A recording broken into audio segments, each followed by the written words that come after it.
Alright, so 2-minute Tanya tidbit for today. So in yesterday's Tanya, we explained the idea that a Beinoni, even though he has the desires from his animal soul, but they're never going to be able to actually express themselves, because the Beinoni is fully in control of himself, the mind rules over the heart, and therefore he can't actually express these desires, but rather would totally serve God and do the Torah and mitzvahs only the entire time.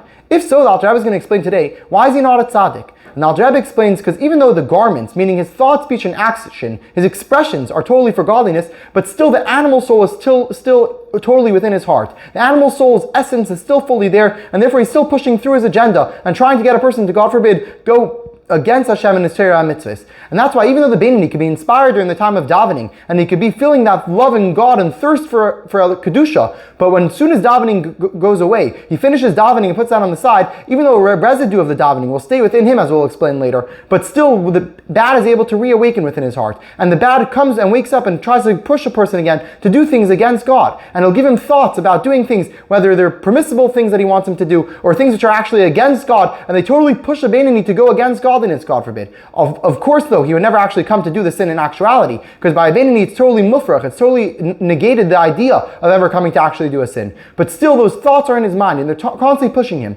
So a Beinoni is in between. He has the soul and the heart and desires of a rasha, but he has a thought and the ultimate decision like a tzaddik. And he's in between. And this is the idea of a Beinoni, who has both of these ideas, but he will never actually come to do a sin in actuality. But still, we know that there's still those thoughts which come from the animal soul, which the Chachamim tell us are worse than actual sin in a certain sense, as they totally can distract the person from doing Torah and Aveda. Like the Chachamim tell us that there are 3 sins which a person can never be saved from every day.